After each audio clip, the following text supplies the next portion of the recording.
मित्रांनो, आता पेट्रोल पंपावरती मिळणार केरोसिन बऱ्याच मोठ्या प्रमाणात वर्तमानपत्रांच्या माध्यमातून, न्यूज चॅनलच्या माध्यमातून एक बातमी चालवली जाते। आणि मित्रांनो, याच्याच संदर्भातील एक महत्त्वाचा असा अपडेट, महाराष्ट्रामध्ये सुद्धा पेट्रोल पंपावरती केरोसिन मिळणार का, याच्या संदर्भातील माहिती आजच्या व्हिडिओच्या माध्यमातून घेण्याचा प्रयत्न करणार आहोत। मित्रांनो, 29 मार्च 2026 रोजी केंद्र शासनाच्या माध्यमातून एक राजपत्र अधिसूचना निर्गमित करण्यात आलेली आहे, ज्याच्यामध्ये आपण जर पाहिलं तर पेट्रोल पंपावरती 2500 लिटर पर्यंत केरोसिन ठेवण्यासाठी मंजुरी देण्यात आलेली आहे।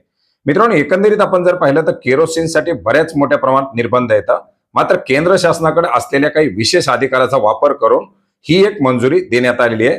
मित्रांनो, एकंदरीत सध्याची असलेली युद्धाची पार्श्वभूमी, तेलांचा तुटवडा, या सर्वांच्या पार्श्वभूमीवरती उजेड करणं आणि स्वयंपाकासाठी केरोसिनचा वापर करणं, या दोन कारणांसाठी पुढील 60 दिवसासाठी ही अधिसूचना काढून मंजुरी देण्यात आलेली आहे। मात्र ही मंजुरी देत असताना सर्व राज्याचा याच्यामध्ये समावेश करण्यात आलेला आहे का, तर नाही।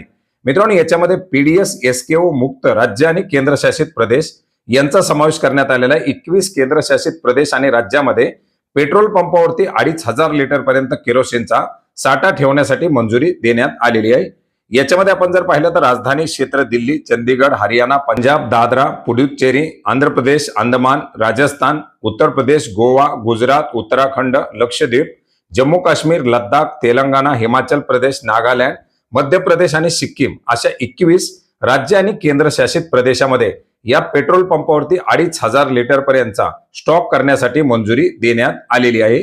याच्यामध्ये ही अधिसूचना पुढील 60 दिवस किंवा सूचना येईपर्यंत लागू राहील, अशा प्रकारच्या याच्यामध्ये सूचना देण्यात आलेल्या आहेत। याचबरोबर कुठल्याही पेट्रोल पंपावरती 5000 लिटर पेक्षा अधिकची केरोसिनची मात्रा उपलब्ध असू नये, अशा प्रकारच्या सूचना देखील याच्यामध्ये देण्यात आलेल्या आहेत।